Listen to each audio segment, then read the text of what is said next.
Bonsoir, bienvenue dans Le Monde en face en partenariat avec le magazine L'Obs. En 1965, Henri Salvador chantait « Le travail, c'est la santé, rien faire, c'est la conserver. Les prisonniers du boulot ne font pas de vieux os ». Une chanson au douloureux écho aujourd'hui, alors que les victimes de burn-out, ce syndrome d'épuisement professionnel, ne cessent de se multiplier. En 2015, selon l'enquête d'un institut américain de veille sur le travail, un salarié sur deux déclarait être confronté, soit directement, soit pour un proche, à une situation de burn-out ou d'arrêt de travail. Presque 2 salariés sur 10 se disaient potentiellement en situation de burn-out. Ce soir, des victimes de ce mal témoignent des souffrances qu'elles ont endurées, de leur effondrement physique et psychologique. Un documentaire bouleversant car rares sont ceux qui ont le courage de se livrer à visage découvert. Hélène, Brigitte, Thierry, Jacques et Frédéric ont vécu l'engrenage du surmenage, du stress qui les ont fait s'effondrer et nous en parlent sans tabou. La mécanique burn-out, c'est un documentaire réalisé par Elsa Fener et je vous retrouve juste après avec d'autres témoignages et des spécialistes de ce mal professionnel pour prolonger le film. À tout à l'heure. Avant, je travaillais sur 3 pays différents. J'étais sur Luxembourg, Paris, Bruxelles. Avant, je me levais à 5h du matin pour être à 6h au travail. Avant, il y avait un troupeau de 400 brebis à la maison. Je partais à 7h30 du matin de Luxembourg pour arriver à 9h30 à Bruxelles. Je travaillais 12 heures ou plus. Je rentrais chez moi, il était minuit. Je me relevais à 5h du matin pour prendre un TGV pour Paris. J'étais une machine. Il n'y a plus tellement de limites. Entre 9h, je prends mon travail et 18h, je sors du bureau. En fait, on travaille du moment où on se réveille au moment où on se couche. Luxembourg, Paris, Bruxelles. Bonjour et bienvenue à bord de ce Thalys. Je courais vraiment. Les gens me voyaient le matin, je courais.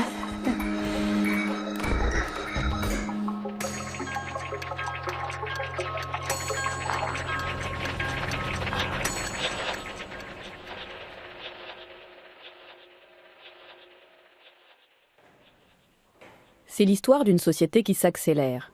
Toujours plus vite, avec toujours moins de salariés. Alors brusquement, certains se figent. Si autrefois on pouvait se tuer à la tâche, aujourd'hui c'est la souffrance psychique qui amène à consulter. De plus en plus souvent, on parle de burn-out. Un terme galvaudé qui s'applique à des situations très variées et à tous les métiers. Cadre de banque, cuisinier ou berger. Mais ceux qui témoignent ont un point commun. Le travail qu'ils aimaient a fini par les mettre à terre. Ce qui m'a surprise moi-même, c'est que j'ai pas eu vraiment de signes avant-coureurs du burn-out. C'est venu vraiment brutalement.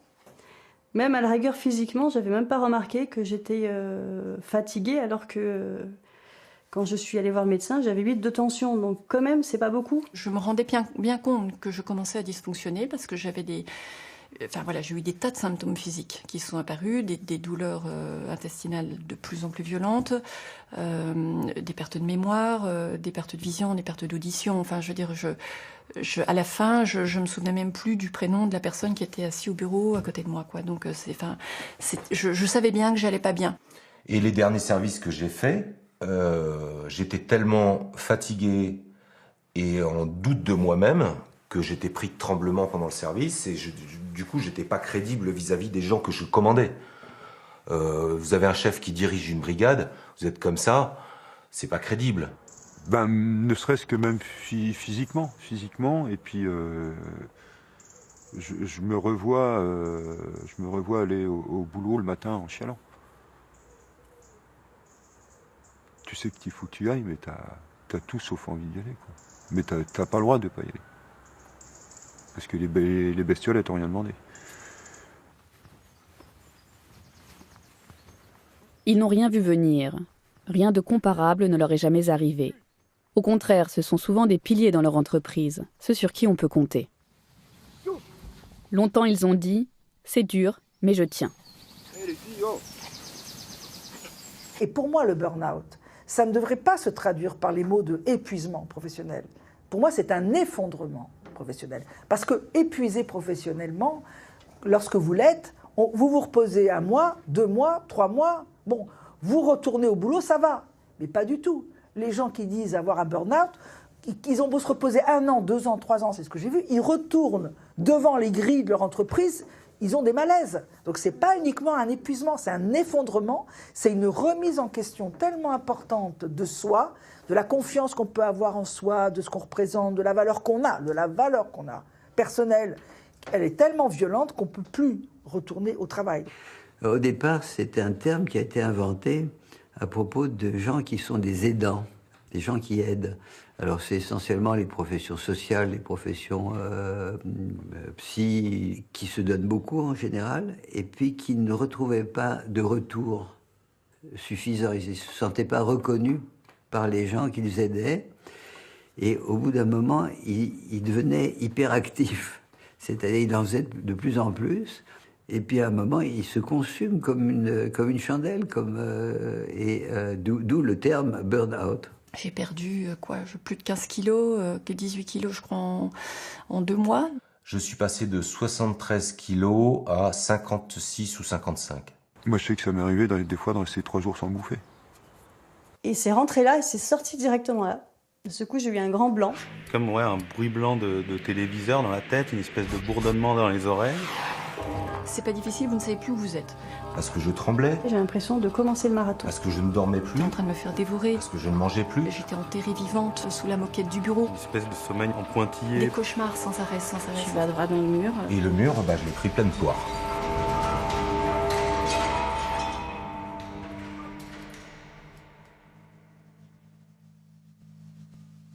Et puis ça caillait, je rentre dans la voiture, j'allume la radio, et puis je sens qu'il y a quelque chose qui ne va pas. Je crois que je lâche ma clope. Bon, ça va, c'est déroulé, elle tombe, ça s'éteint très vite. Et puis j'ai juste le temps d'attraper mon téléphone portable et puis d'envoyer un SMS à Thérèse en disant ça va pas. Et après, je sais que je suis en... Après, je me réveille dans l'hélicoptère qui m'emmène à Brest. Voilà. Et ils ont au départ pensé que c'était un AVC. Et après, il s'avère que non, c'est juste mon cœur qui s'est mis à descendre en dessous des 40 pulsations minutes. Et mon corps avait décidé que c'était le moment d'hiberner. C'est un processus d'hibernation qu'on rencontre chez les marmottes, les ours et les... Qu'est-ce qu'il y a comme autres animaux qui hibernent? Les hérissons, voilà. Le jour où je suis plus allée au travail, je me souviens bien, j'étais allée accompagner ma fille à l'école et j'allais donc au travail directement. Et je me suis dit, là, aujourd'hui, je me sens pas en état de faire le marathon. Voilà. Et donc, je suis allée voir le médecin. Et là, quand j'ai vu que j'avais 8 de tension, elle m'a dit, mais là, vous êtes vraiment épuisé, il faut vous arrêter un petit peu. Et donc au début, je voulais pas, parce que c'est toujours pareil, il y a la pression. Si je m'arrête, le travail est reporté sur mes collègues qui sont déjà débordés. Les bénéficiaires du RSA peuvent être un peu embêtés parce que du coup, ça reporte la signature de leur contrat. Enfin, du coup, on a la pression un peu de tous les côtés, quoi. Et donc, et je me rappelle, c'était le médecin qui m'avait dit, non mais là, vous avez besoin, c'est pas de 15 jours, c'est d'1 mois d'arrêt. Faut vous poser, faut prendre du recul. Et parce que je m'étais mis à pleurer dans son bureau, je comprenais pas ce qui m'arrivait. Donc je suis allée faire le premier test d'allergie, qui était une allergie au sucre. Et puis donc on vous donne dans ces cas-là un petit truc de très très sucré à boire, et puis ensuite on mesure, je sais pas trop quoi. Et donc j'ai bu ce truc-là, et une demi-heure après, je suis tombée par terre. Je me suis évanouie à l'hôpital. J'ai fait un semi-coma. Quand je me suis réveillée, j'avais perdu la vue. J'entendais pratiquement plus rien. Enfin, toujours sans du tout comprendre ce qui m'arrivait. Les médecins non plus. On m'a dit, mais c'est parce que vous êtes à jeun, madame. Enfin, je veux dire, je lui ai dit, vous rigolez. Ils voulaient me renvoyer travailler le lendemain. Enfin, je voyais même plus clair, quoi. Enfin, j'étais dans un état, mais vraiment épouvantable. Donc, j'ai appris par la suite, en fait, que le fait de ne plus gérer les sucres est une des caractéristiques de l'épuisement. Alors, ce jour-là, j'attaquais mon service du petit déjeuner. Il était 5h30 ou 6h, 6h moins le quart. Je suis allé dans les vestiaires. Je me suis changé. Et je suis tombé. Et je pense que c'est le choc de ma tête contre le sol qui m'a fait sortir de ma torpeur J'ai contacté la sécurité qui a contacté l'infirmerie. De là, ils m'ont pris mon pouls. J'étais à 19,6, pas mon pouls, ma tension. J'étais à 19,6 avec des tremblements. J'ai voulu rentrer à mon domicile et ils m'ont interdit de prendre ma voiture par précaution. Ils ont eu raison. Ils m'ont dit on appelle les pompiers. Et dans le camion des pompiers, sur le retour, j'ai fait un deuxième malaise. Donc ils ont appelé le SAMU qui a pris le relais. Et ils m'ont emmené à l'hôpital à Fréjus. Voilà. Et à 9h, j'ai appelé mon épouse pour lui dire que j'étais à l'hôpital. Chose que n'avaient pas fait mes employeurs. Donc on est début novembre 2015. Et on était prêts. En gros, 15 jours avant, on savait à peu près comment allait se passer la première manifestation, comment allaient se passer les 2 semaines de conférence. Et puis, on tâtonnait encore un peu, mais on commençait à avoir une idée un peu précise de ce qu'on voulait faire à la fin de la conférence. Notamment, une des options était de marcher vers l'Élysée et d'organiser une manifestation en direction de l'Élysée, ce qui est difficile toujours à gérer par rapport aux forces de l'ordre, mais on avait quelques idées pour le faire. Et on se disait, on peut faire quelque chose d'assez inédit. Et puis ces plans étaient arrêtés, et puis on a été le 13 novembre 2015. Donc il y a eu les attentats à Paris, les fusillades dans différents quartiers. De toute façon, je pense, comme toutes les personnes qui ont vécu cette période-là, nous ont laissé dans une période de désarroi de plusieurs jours, mais avec la nécessité, dans ces quelques jours-là, de rebondir par rapport au projet qu'on avait. Et en fait, le préfet a commencé la réunion en disant...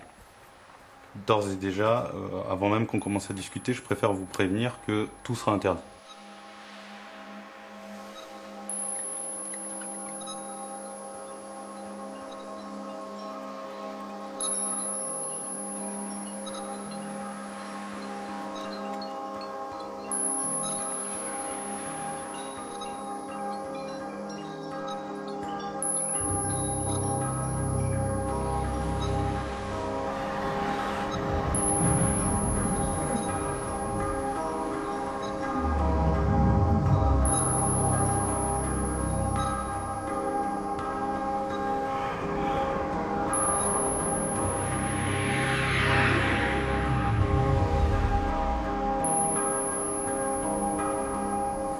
Ça, c'est le niveau de stress standard, sachant qu'on est toujours comme ceci, hein, donc avec des moments en haut, des moments de repos, des moments en haut, des moments de repos. Le burn-out, c'est exactement ça. Donc on commence à être soumis à un stress, c'est le début, qui grimpe constamment. Donc par rapport au mouvement oscillatoire, il redescend jamais. Là, on se trouve dans un contexte où il n'y a plus de phase de repos. Donc on commence à être soumis à un stress chronique. Donc quand vous en êtes à ce stade-là, votre stressor extérieur est toujours là, évidemment, mais vous n'avez plus rien pour le freiner. Donc vous êtes sur l'autoroute, vous appuyez sur votre pédale d'accélérateur, vous n'avez plus de frein. Donc vous faites ça, hop, vous montez pratiquement, pas à la verticale, mais pratiquement. Mais à ce moment-là, vous vous sentez super bien. C'est ça qui est vraiment surprenant, parce que vous êtes encore physiquement en bonne forme, enfin, je veux dire, en tout cas vous avez encore des capacités, surtout vous avez une telle dose d'adrénaline et de cortisol dans le corps que vous ne sentez plus rien, hein, puisque le but quand vous avez un mammouth qui vous court après, c'est pas d'avoir bobo au pied, donc vous ne sentez plus rien, vous êtes en pleine forme, vous vous couchez à 2h du matin, 5h du matin, vous vous levez pour aller promener le chien et tout va bien. Donc là c'est la partie surhomme, on va dire, cette... Superman. Puis après, vous entamez cette phase-là. C'est-à-dire que vous êtes en train de consommer tout ce qui vous tient debout. Et à ce moment-là, si on vous arrête, vous avez encore une base sur laquelle vous pouvez reconstruire. Vous pouvez vous reposer, vous pouvez repartir. Si vous ne stoppez pas là, vous arrivez au deuxième moment, et là, vous êtes en burn-out. Donc entre le moment où vous êtes là et le moment où vous êtes là, il s'est passé 1 seconde, généralement. Vous êtes dans la rue, vous êtes en train de marcher, vous êtes encore vivant, vous êtes en train de passer un coup de fil, vous avez plein de trucs dans la tête, etc. D'une seconde à l'autre, vous êtes par terre et là, il n'y a plus rien. Voilà, là, vous êtes en burn-out. L'effondrement a été tellement inattendu que chacun cherche son explication. On a parlé de surmenage, d'épuisement professionnel, d'une réaction purement physiologique, voire même d'une nouvelle maladie psychiatrique. En réalité, le burn-out relève de la dépression. Une dépression particulièrement brutale qui laisse sans force. J'ai dormi.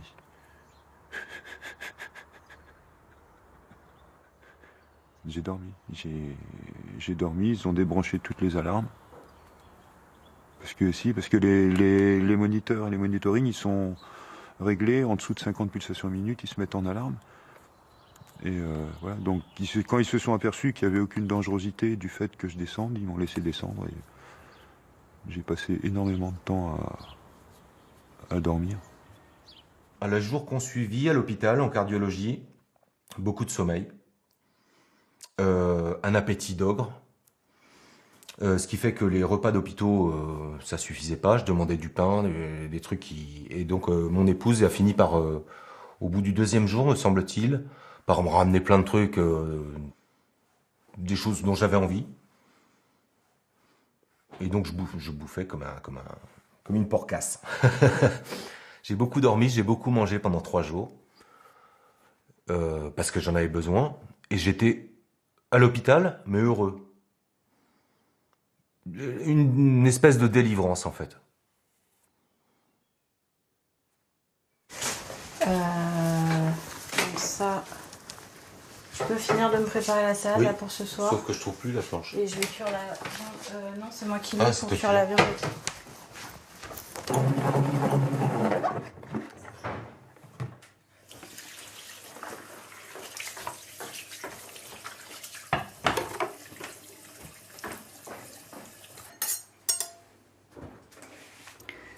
La première étape, le jour de l'accident, ça a été de comprendre ce qui se passait et de retrouver quelqu'un que je ne connaissais plus, qui avait tout oublié, qui avait complètement fait un reset, oublié jusqu'à la date de naissance de sa fille, qui était la chose la plus importante de sa vie. Et vous vous retrouvez avec quelqu'un qui a plus de cerveau, qui a plus de mémoire, qui a plus rien, quoi. Toutes les données sont parties. Ça a été la première et grosse étape. C'est toujours pas résolu, hein, parce que il y a encore beaucoup de données manquantes. Et ouais, il est toujours sans se souvenir de ce qui s'est passé 1 heure avant ou la veille. Voilà, on répète tout le temps. J'écris beaucoup, comme ça, il peut lire. Et d'ailleurs, on ne sait pas ce que c'est. Mon psychiatre m'a dit que c'était mon cerveau qui avait fait mon cerveau qui avait dit stop. Parce qu'au niveau physique, il n'y a rien. Et puis moi, je me suis dit, c'est pas grave, c'est 1 mois, c'est 2 mois, ça va le faire, quoi. Et puis j'ai été aux premières consultations médicales avec lui parce que, étant donné qu'il avait tout perdu au niveau de la mémoire, il fallait un peu l'accompagner. Déjà, il pouvait pas conduire, il pouvait pas tout ça. Enfin bon, donc c'est vrai que je l'accompagnais. Et les médecins me disaient, mais madame, je pense que vous avez pas compris, il va falloir être patiente. Oui, je vais être patiente, c'est-à-dire qu'un mot ou 2, c'est bien, quoi. Et puis après, ça va aller. J'avais pas compris, en fait. Et ça va faire maintenant presque 1 an.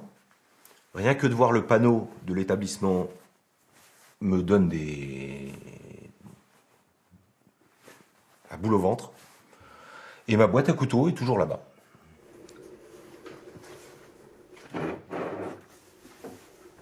Si la déprime est passagère, la dépression, elle, peut se traduire par une perte d'intérêt et de plaisir durable, une tristesse permanente, mais aussi parfois des difficultés à se concentrer, des insomnies et une fatigue extrême. Ça n'est pas de la fatigue, c'est de la vieillesse. C'est l'usure complète du corps, du système nerveux, des glandes, de tous les organes. Enfin, je me souviens que mon psychiatre, au début, avait écrit un rapport pour le médecin du travail où il disait « prématurément vieilli ».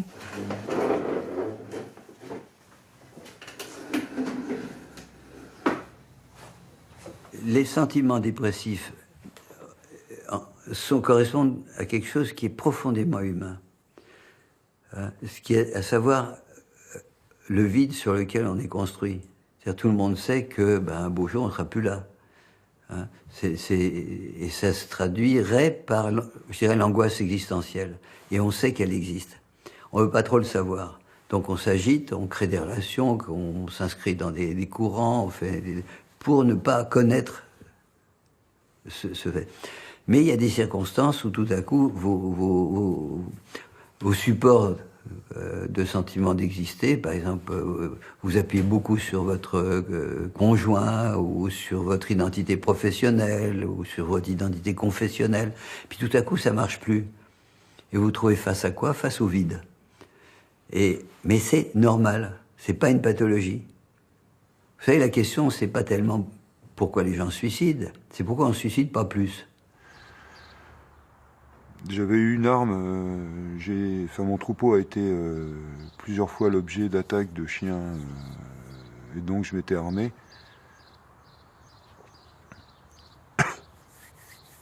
J'aime pas en parler. Mais voilà, j'ai été obligé de laisser le fusil chez quelqu'un pour être sûr de pas avoir à m'en servir.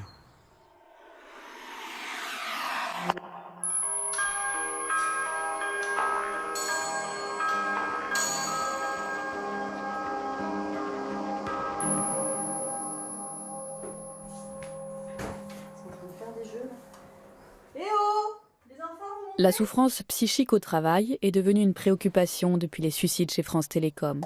On s'est mis à dénoncer des méthodes de management destinées à pressurer les salariés. On s'est mis aussi à questionner le rôle de la vie privée, de l'entourage, des soutiens amicaux et familiaux. Comment t'avais dit, toi? Bien, j'aime mieux t'avoir plus à la maison qu'avoir plus d'argent. Voilà, c'est ce que t'avais dit, ça m'avait marqué.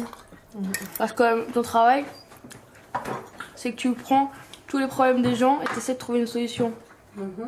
Bah voilà. Donc toi aussi, les problèmes, tu les prends aussi en toi. Ça, c'est vrai.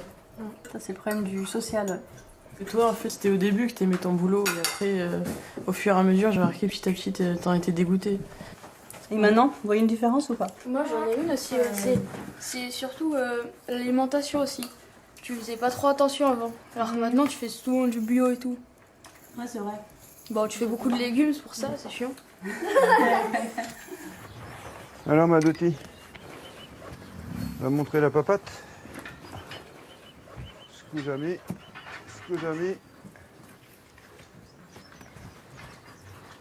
Ah, ma belle, viens voir là.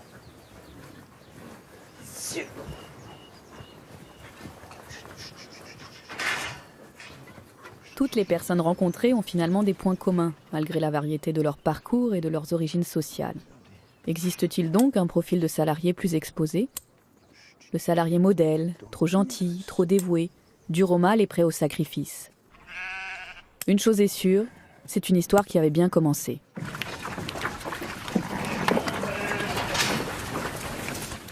Voilà, bien entendu, il suffit d'une conne qui se met. Allez.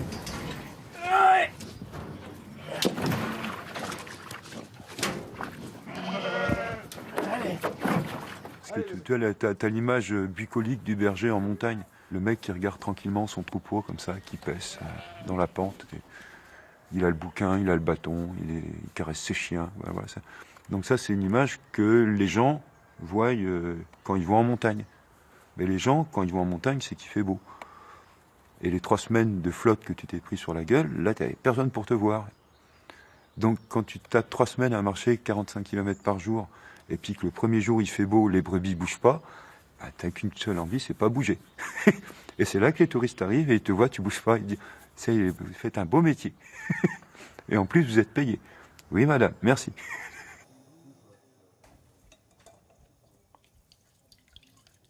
Je crois que personne n'a jamais rêvé de devenir banquier quand il avait 5 ans, quoi. Mais en fait, c'est très intéressant. C'est le plus beau projet que j'ai fait de ma vie. J'ai vraiment des souvenirs merveilleux d'interaction entre les personnes. Enfin, il y avait à la fin un souffle qui nous portait tous.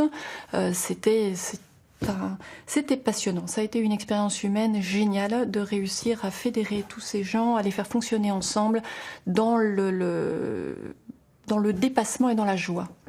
Je vais dire, c'était fantastique. Cela dit, pendant les 6 derniers mois de ce projet, je crois que j'ai travaillé tous les week-ends, sans exception.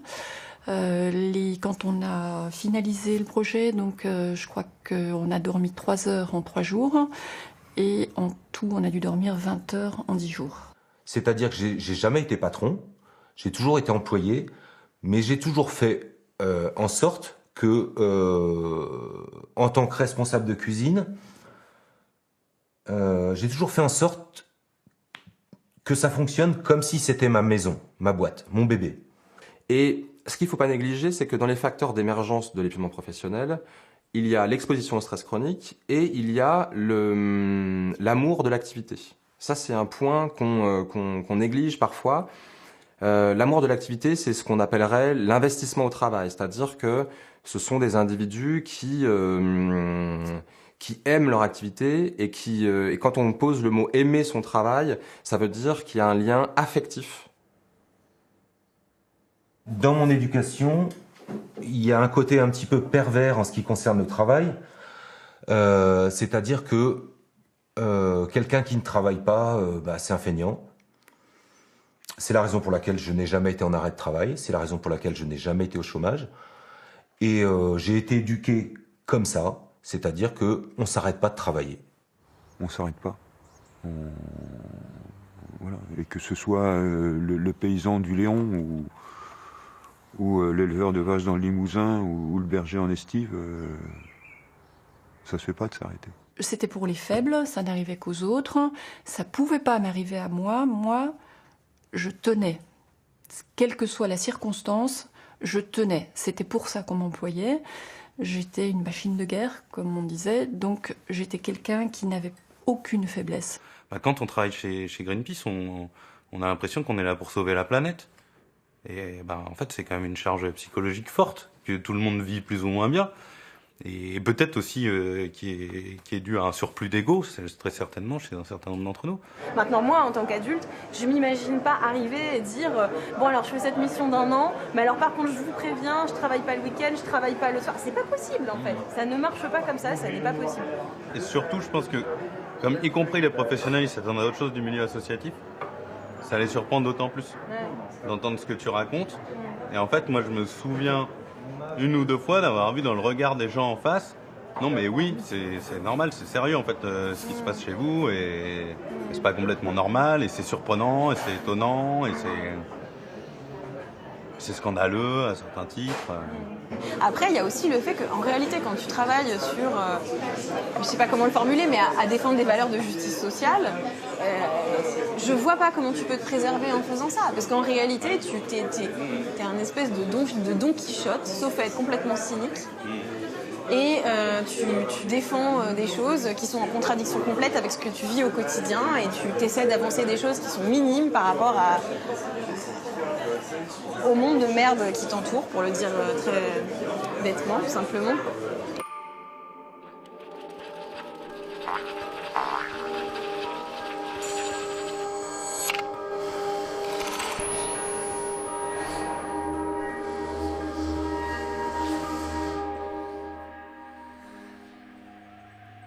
Si le terme de burn-out vient du milieu des aidants, il ne semble pas qu'il y ait aujourd'hui de secteur ni de taille d'entreprise moins touchés que les autres.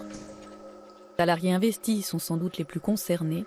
Ce n'est pas seulement leur investissement qui est en cause, mais c'est aussi et surtout ce que leur entreprise leur propose en échange. Promotion, salaire, organisation du travail ou méthode de management. Alors, le salarié vertueux, c'est très intéressant. On sait tout à fait à quoi il correspond. Il est flexible, mobile, disponible, loyal. Il vise l'excellence, il s'engage à fond, ça, on sait. Mais surtout, à l'époque, ça a été très important, on l'a pas assez vu, à mon avis, c'est de dire que le salarié vertueux, c'est celui qui accepte de se mettre en question, celui qui accepte de prendre des risques, qui accepte même de se mettre en danger. Et pour illustrer la chose, d'ailleurs, certaines entreprises proposaient à leurs salariés de sauter à l'élastique ou de sauter en parachute. C'est cette idée, il faut vraiment se dépasser. Et puis, 3e phase, plutôt dans les années 2000, qu'on peut appeler une sorte de transaction narcissique. Cette transaction narcissique, elle consiste en gros à dire aux salariés, voilà, on veut les meilleurs, on est très exigeant, on fixe la barre très haut. Mais si vous acceptez de relever les défis et de jouer le jeu, vous allez grandir avec nous. Vous allez, d'ailleurs, on le retrouve aussi dans la littérature managériale, ce terme. Nous allons vous faire grandir et vous allez développer en vous-même des potentialités que vous ne soupçonniez même pas. Et vous allez atteindre en quelque sorte un idéal du moi. Vous allez tirer un bénéfice narcissique réel de ces règles du jeu qui consistent à se dépasser en permanence, à faire la démonstration qu'on est le meilleur, on est meilleur que ses collègues, que les clients qu'on arrive à convaincre, etc. etc. Et en fait, on assiste à un collage, à un miroir parfait entre la construction identitaire de tout être humain et ce que propose l'entreprise en disant « Venez chez nous, vous aurez un sentiment d'appartenance. Venez chez nous, vous aurez un sentiment de reconnaissance. » Et plus les entreprises sont sur un versant affectif, plus en fait on est dans une relation quasi amoureuse entre la personnalité de l'entreprise et l'individu. Et c'est ce qui fait, crée une très grande satisfaction, une grande émulation intellectuelle, un équilibre psychique très fort, jusqu'au moment où l'entreprise change les règles du jeu.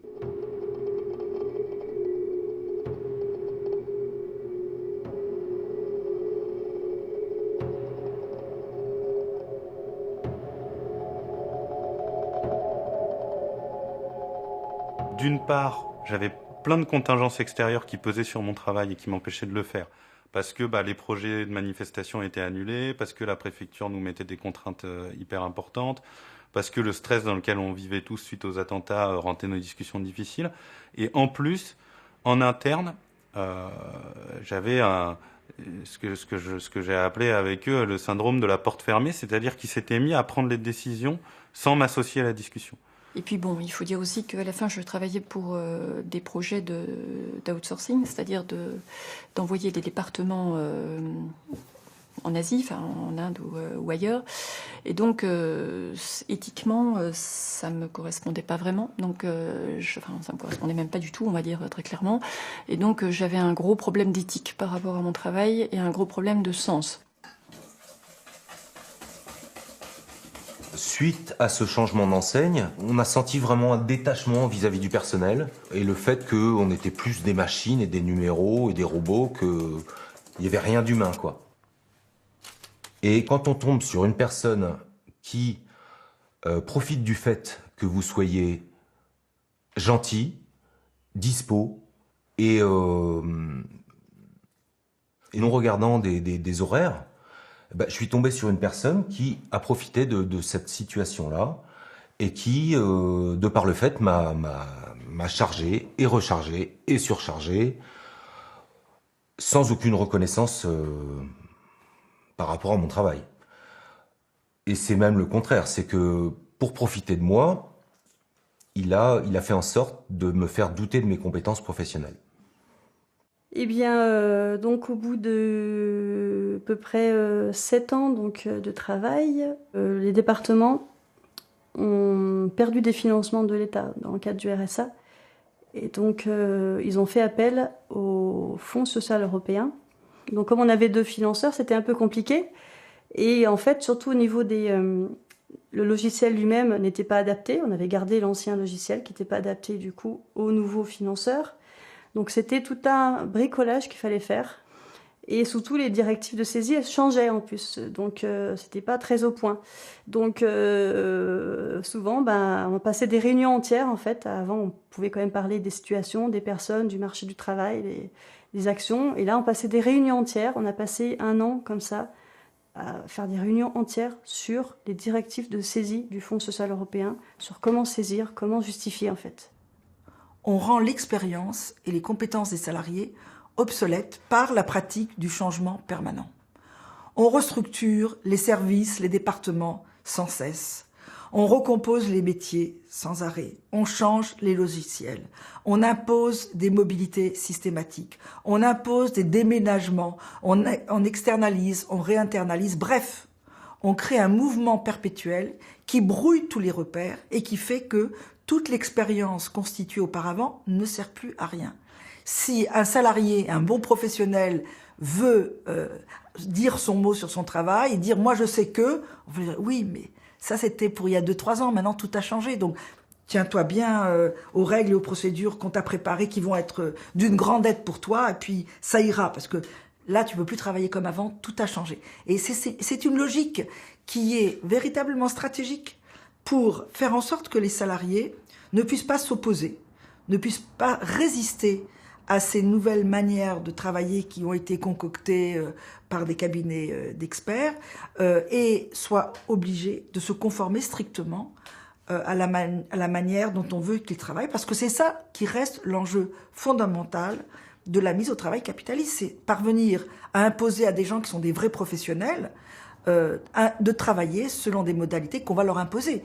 Et c'est le cas beaucoup dans le secteur public, où on va dire à des médecins hospitaliers comment il faut qu'ils reçoivent leurs malades, leurs patients, et combien de temps ils doivent consacrer à chaque consultation. Moi, je suis superviseur dans un certain nombre d'institutions où je vois que le type de gestion a complètement changé. Avant, ce qui comptait, c'était la relation du soignant avec le soigné. Maintenant, on a transformé ça en un certain nombre de tâches à accomplir.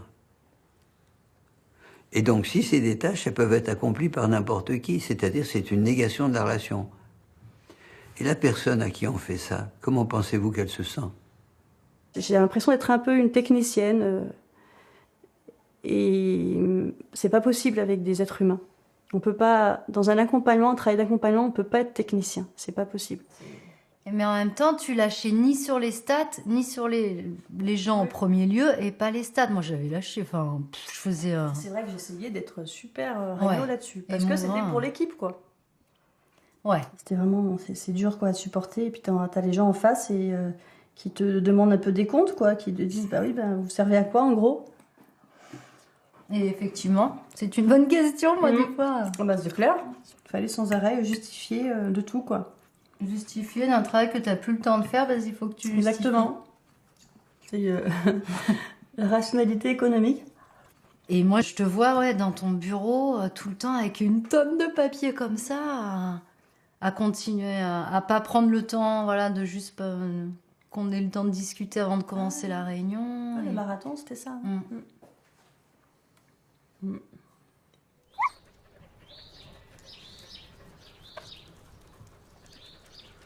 Puis je me dis, bah voilà, pourquoi pas, il est peut-être temps, j'ai 40 ans, c'est l'âge mûr, donc il est peut-être temps de poser les valises pour de bon et puis d'avoir sa propre ferme. Donc je quittais ce statut de berger salarié et j'endossais le costume de paysan. Donc moi j'avais un contrat où normalement mes subventions tombaient au mois de décembre. Donc ça c'est les contrats signés par l'État. Ça devait tomber en décembre et donc moi comme mes subventions tombaient en décembre, tous mes remboursements d'emprunt et tout ça tombait en janvier. Comme ça les sous arrivaient, je passais Noël, j'étais content. et après je payais et puis c'était marre quoi. Sauf que plusieurs années de rang, les aides qui tombaient en décembre, elles étaient au mieux versées à partir du mois de juin, et sinon au mois de novembre.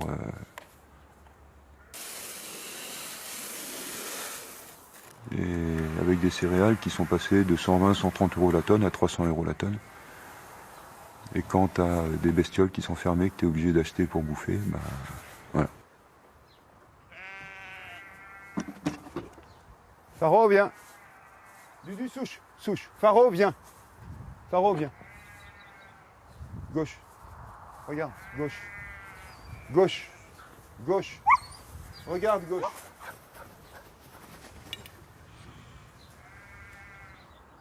Au début, tu dis au gars, c'est bon, ça va, les subs vont tomber. Donc le mec, il attend un peu, et puis après, tu as une merde sur ton tracteur, tu vas retourner le voir, puis tu dis, mais t'as déjà 6 mois de retard sur la dernière facture, donc là, tu commences vraiment. Et c'est là que tu décroches, peut-être tu commences un peu à raser les murs, tu commences à essayer de te démerder par toi-même, plutôt que d'envoyer réparer, tu fais les réparations toi-même, mais comme t'es pas mécano, ça tient pas. Voilà, c'est probablement le début du décrochage là où. Et puis t'as plus la fierté, quoi.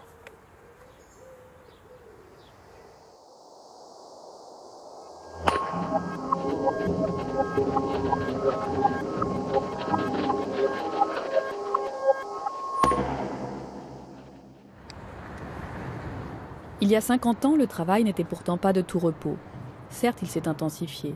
Certes, il a envahi toutes les sphères de notre vie. Les salariés hyper connectés sont désormais joignables à n'importe quelle heure du jour et de la nuit. Mais surtout, et paradoxalement, ces mêmes salariés se trouvent aujourd'hui de plus en plus isolés. Par exemple, quand on fait des enquêtes dans les entreprises maintenant et que les gens acceptent de parler de leur souffrance et qu'ils vous disent qu'ils vont mal, souvent ils ajoutent « oui, mais moi, je crois que je suis un cas, j'arrive pas bien, je suis pas à la hauteur, je suis pas à ma place, etc. » Donc il y a une intériorisation de la souffrance comme étant liée à une défaillance personnelle. À l'époque, non.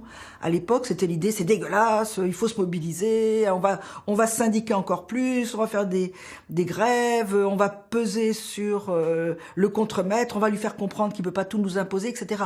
Et il y avait l'idéal aussi, toujours un peu présent dans les esprits, de la fin du salariat, de l'émancipation, etc., etc. Donc je dirais que concrètement, dans les collectifs de travail, idéologiquement et politiquement, il y avait une sorte de régulation de la souffrance, si on peut parler comme ça, qui faisait qu'elle pesait moins sur les uns et les autres et qu'ils étaient moins submergés par cette souffrance.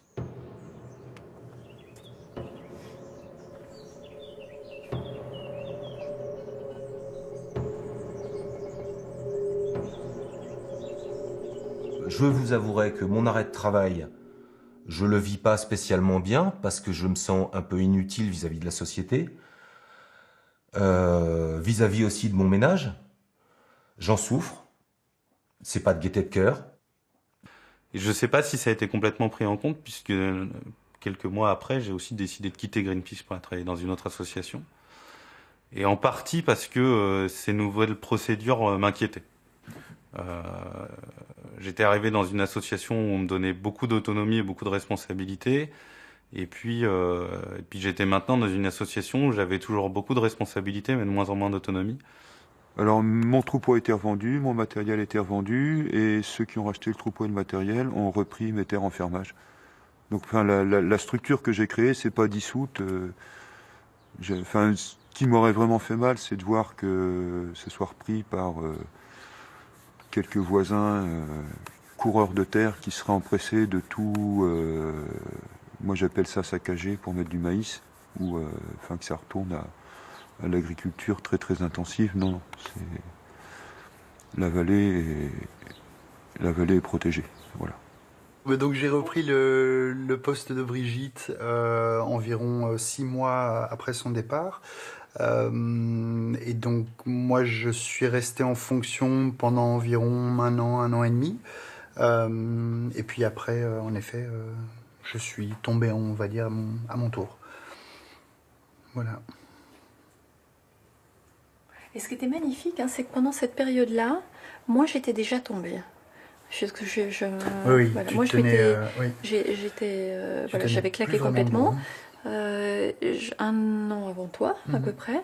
Donc tu voyais l'état où j'étais. Oui.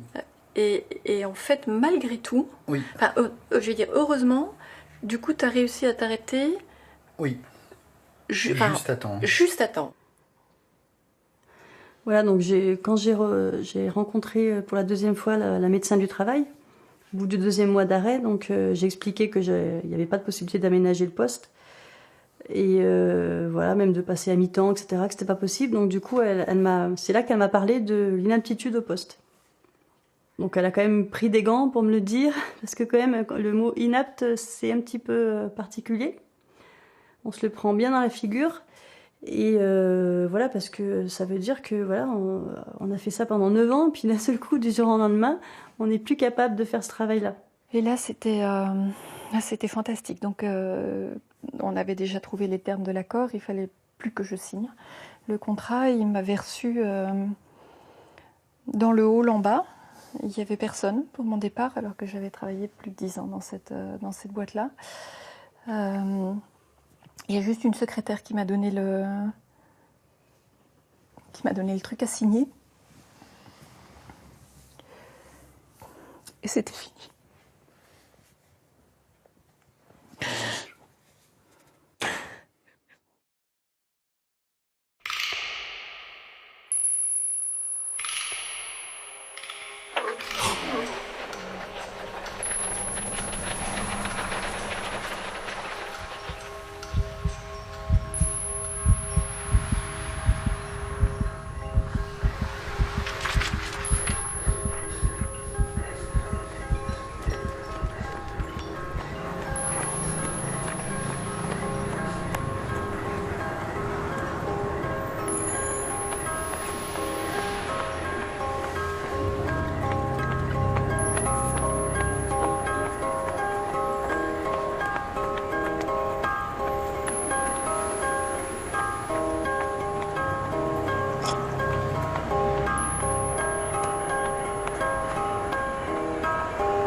vers le mur. Voilà, continuez à tirer. Pointez vers le plafond. Pied flex, allongé. Et tu t'enroules, tu t'étires. Voilà, vers l'avant. Épaule, biceps. Et de l'autre côté. Encore une fois, il ne faut pas mettre tous ses œufs dans le même panier. Et pourtant, il y a beaucoup d'entreprises qui vous demandent de vous investir totalement. Il ne faut pas. Il ne faut pas leur dire que vous ne le voulez pas, mais il faut bien garder quelque part une petite lumière, un endroit où vous vous récupérez, un endroit où vous vous sentez bien entouré et confortable.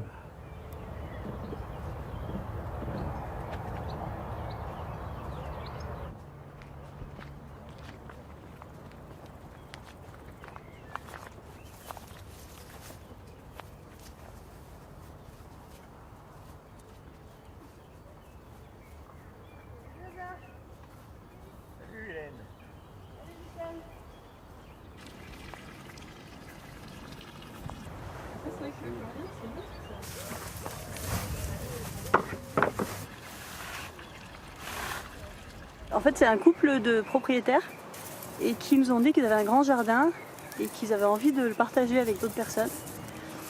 Et donc c'est comme ça que nous est venue l'idée en fait du jardin et notamment du jardin en permaculture. Et donc le couple était bien emballé par la permaculture, ils connaissaient pas trop et ça avait l'air intéressant. Je reçois du jus, c'est marrant. On n'a pas mis des betteraves du coup, non? Vous n'en avez pas mis? Je vous laisse vous servir. Je sais pas. Ouais. Oh, des lobbies, ça. Ah, sandwich. Oh, faudrait que je tente, mais à mon avis, elles sont vieilles hein, quand même. Hein. Oui, vas-y. Mais l'idée, c'est plutôt de diversifier nos investissements. Et pas trop non plus, il ne faut pas trop s'éparpiller, mais et la plupart de nous, on gère plusieurs appartenances, on gère plusieurs relations. Et la liberté de l'humain, c'est de pouvoir choisir ses aliénations.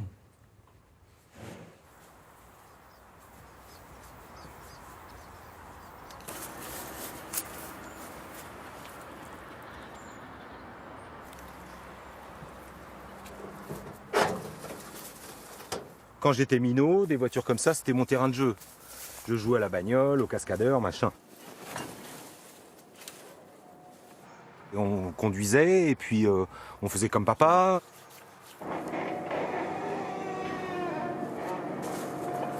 Donc là, il y a une dizaine de Renault 5 Alpine, 3 Range Rover, Cadillac Eldorado 56. Et dans cette impasse, là, il y a un DS cabriolet, coupé chapon. J'ai arrêté il y a 2 ans, au moment où mon psychiatre m'a dit que j'avais commencé mon burn-out. Et d'ailleurs, ça se traduit par l'album photo dans lequel je mets mes photos d'épave. Et cet album photo s'est arrêté à peu près il y a 2 ans. Donc depuis 2 ans, il n'y a pas de photos dans cet album.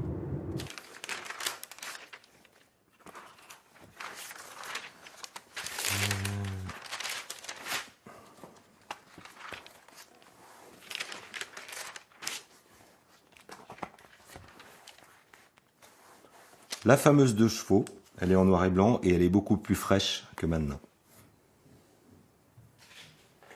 Ah, et bestiole.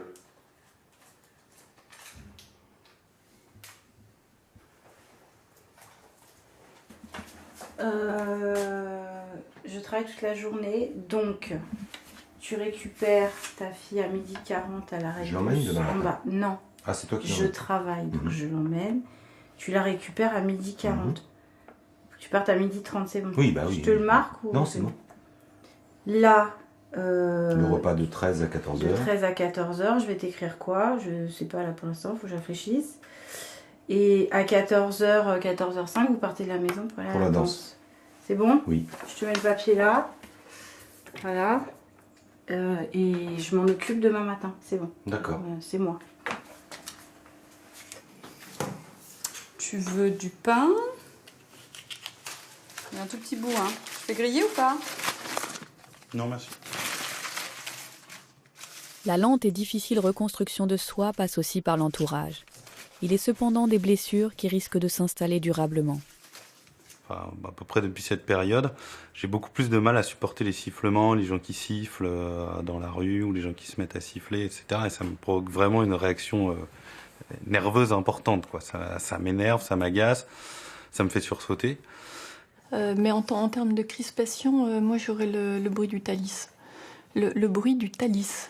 Quand on arrive gare du Nord et voilà. Et quand je le fais, en effet, il réagit très très bien. Ah oui, là c'est, enfin pour moi c'est un. Mais parce que à ce moment-là, enfin j'allais toutes les semaines à Paris, enfin voilà donc.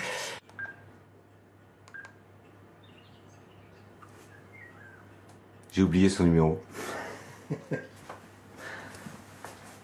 Voilà, et voilà.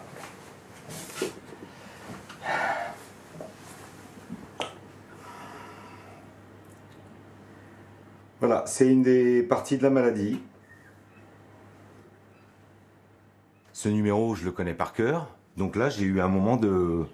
pas d'angoisse, mais oui, ça part du ventre, la boule à la gorge.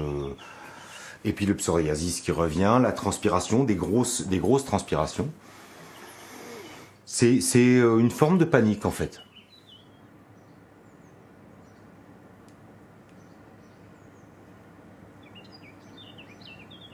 Je me pose un peu.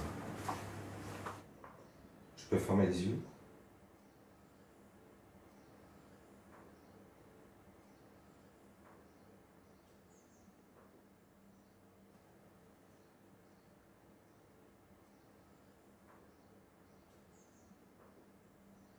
Et là, en fait, j'ai ce qu'on appelle des sueurs froides.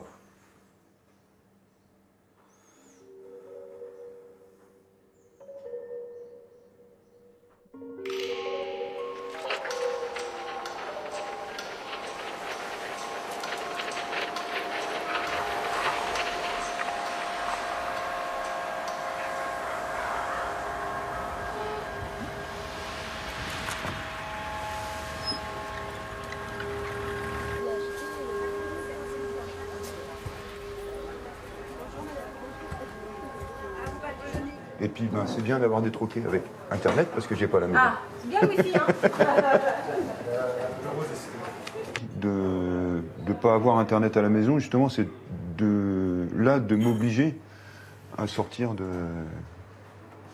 mon cadre, à rester en éveil par rapport à ce qui se passe dans la société et voilà. Ça parle du burn-out et comment en sortir. Ah, c'est pas inné du tout. Oui, je sais. Toi, vous y êtes passé aussi? Plus ou moins. Vous faisiez quoi? Photograveur. Photograveur? Avec des heures pas possibles. Ouais. Toujours vite. Non, je suis en retraite. C'est bien. Ça fait du bien de se reposer. Ça fait du bien. Bon, je suis plus très jeune, mais il y a encore 20 ans, 30 ans, c'est quand même pas l'ère préhistorique. D'abord, il y avait 3 ou 4 fois plus de paysans dans les quartiers, donc les gens se croisaient, se voyaient sur le chemin. Aujourd'hui, moi j'ai un mécanicien agricole qui disait, mais maintenant tu vas dans les fermes déposer un bidon d'huile, t'as même plus de chiens dans la ferme, tu vois plus personne, quoi. Et je pense que quand ça va mal, je pense que ça complique beaucoup la situation. Tu peux pas...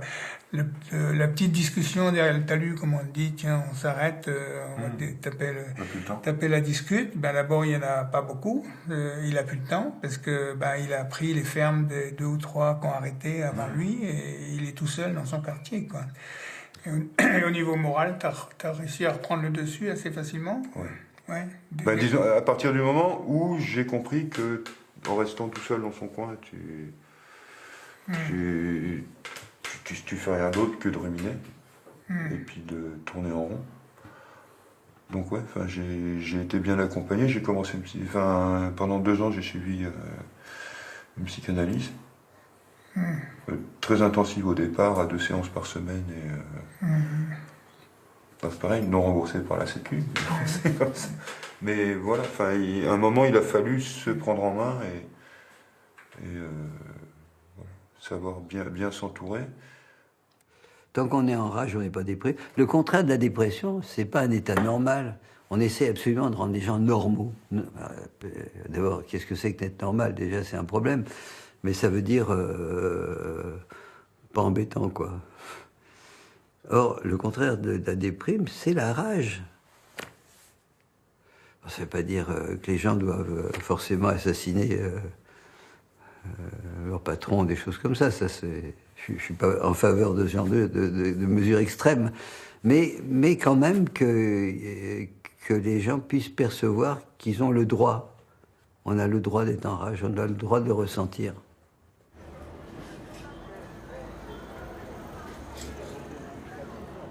Et ça m'a beaucoup aidé. Et notamment le fait que j'arrive à voir ce psychologue en lui disant moi je souhaite que ce soit mon employeur qui paye les séances. Ce qui l'a beaucoup interrogé. Et qui nous a amené à en discuter. Et du coup à essayer d'évaluer la responsabilité de l'employeur dans ma situation. Par rapport à, je dirais pas ma responsabilité, mais disons à des éléments externes, personnels et individuels qui relèvent pas de la responsabilité de l'employeur. Moi, si j'étais à la place de la direction à ce moment-là, j'arrêterais tout. Tu vois, là, il faudrait faire stop. Tant pis pour les projets en cours, tant pis pour les gens qui attendent que l'association ait fait ci ou ça. Là, il faut s'occuper des personnes parce qu'elles sont en danger, elles sont pas bien. Quand tu nous as alertés, ça a aidé à cette prise de conscience aussi. Parce qu'à un moment donné, on s'est dit, même quelqu'un comme Fred, qu'on connaît depuis longtemps, très engagé, très militant, très solide, on va dire ça comme ça, peut se retrouver en situation difficile. Et du coup, la réflexion sur les risques psychosociaux et tout, ça vous a aidé, enfin dans la dernière phase un peu Ça nous a aidé, et puis ce qui nous a aidé aussi, c'est que une partie de la réorganisation, ça a été aussi à un moment donné la décision de muscler l'équipe des ressources humaines. Tu vois, ne serait-ce que depuis que tu es parti, il y a eu un renforcement de l'équipe mobilisation, un renforcement de l'équipe digitale, on va recruter encore à la collecte et tout ça pour faire en sorte que les équipes soient plus étoffées, surtout plus homogènes, qu'il n'y ait pas des équipes qui soient mieux staffées que d'autres, quoi.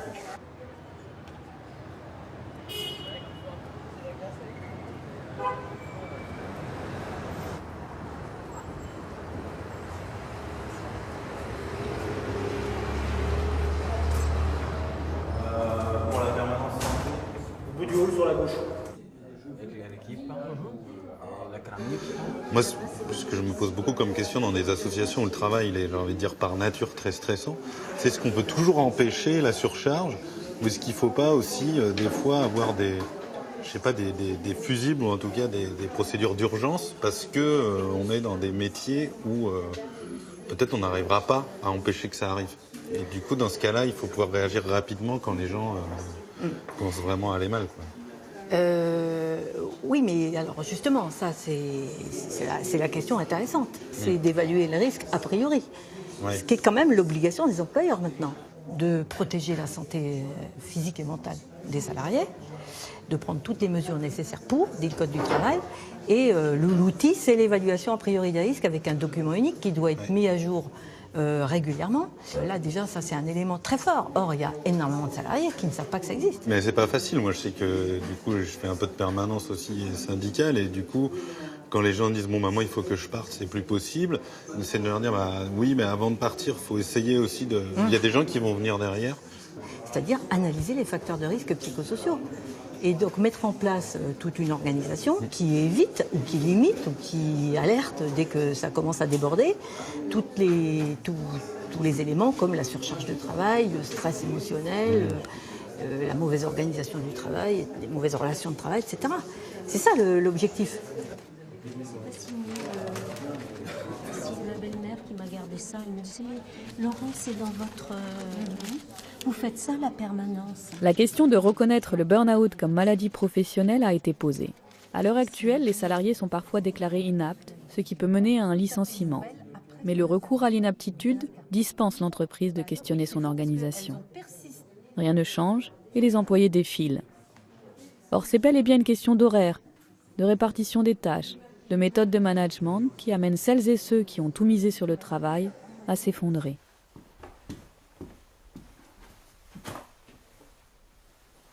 J'ai repris le travail depuis 4 mois à peu près. Donc je suis revenue exactement dans le type de travail où j'étais avant. C'est vrai que les premières semaines, ça n'a pas été simple pour moi, alors même que je reprenais à mi-temps.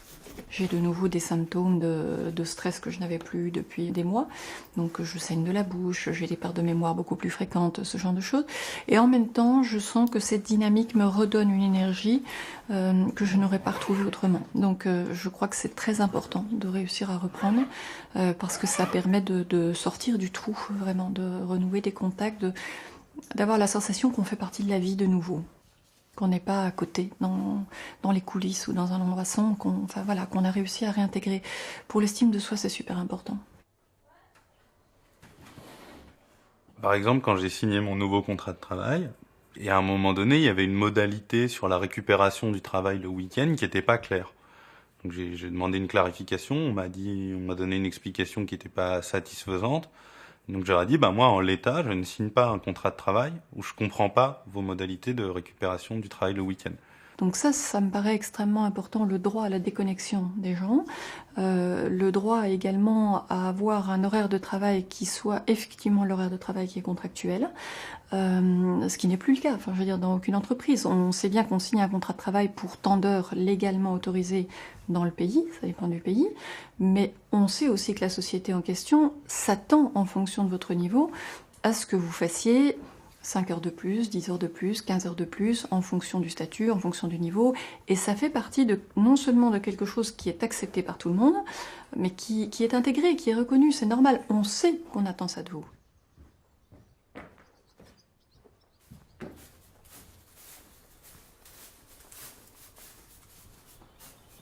Et puis effectivement, j'ai été berger et j'ai été, je crois, un bon berger. Après, j'ai été paysan, j'ai été un mauvais paysan. Enfin, j'ai pas été un paysan qui a réussi. Et donc voilà, là maintenant, j'ai décidé que je serais à la fois berger, meneur de chiens, scénariste, réalisateur, acteur. Et, voilà. Et vive la vie.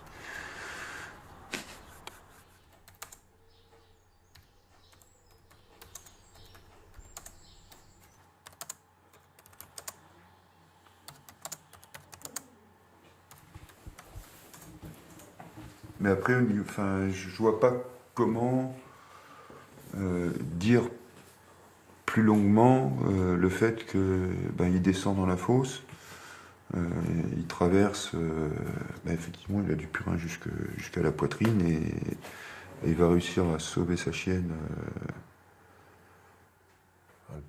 La fosse à purin et tout ça, il y a déjà vachement d'éléments qui dégoulinent.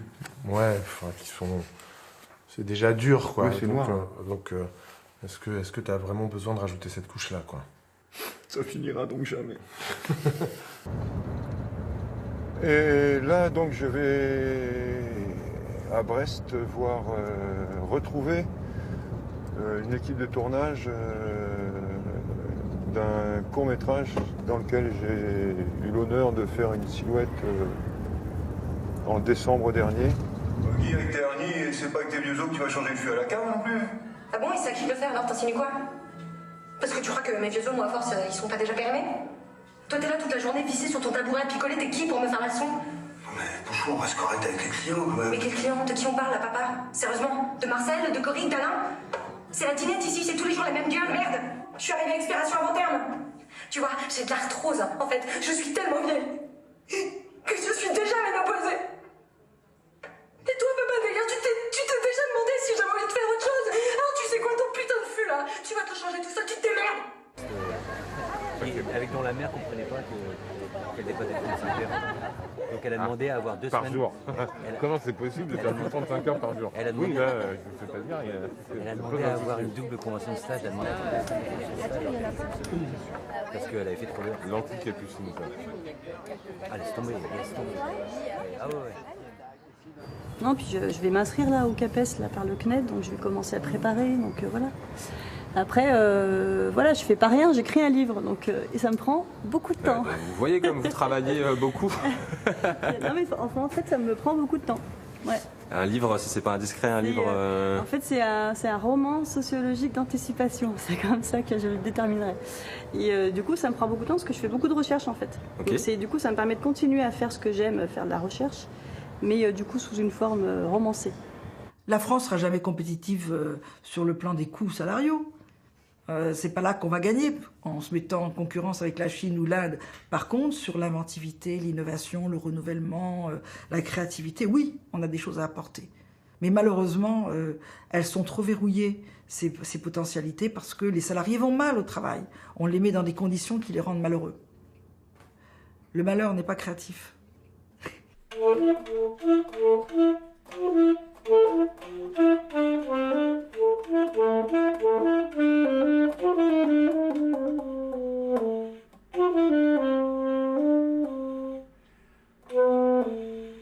Ma situation, elle est bonne, puis je suis heureux aujourd'hui. Je suis pas quelqu'un de malheureux, je suis pas déprimé, je suis pas en dépression. Mais c'est plutôt cette incapacité à imaginer la suite. Je la vois plus comme une tristesse, quoi. J'ai perdu un truc. C'est un mal humain. Je sais pas. Je sais pas est-ce qu'on peut utiliser un terme spécifique pour ça. C'est tellement de choses. Le fait de dire dépressif me fait un petit peu pas peur, mais on a tous le stéréotype du dépressif, du mec qui va se foutre en l'air, machin. C'est pas mon cas. Burnout, j'assume le terme de burn-out. Maintenant, si on veut faire une métaphore un peu hasardeuse, je dirais indisponible. Je pense que quand on s'est forcé pendant longtemps à essayer de rentrer dans cette logique, dans ce monde-là, bah quand on en sort, c'est radical, je crois. Je pense pas qu'on puisse en sortir à moitié. C'est comme si on traversait un feu.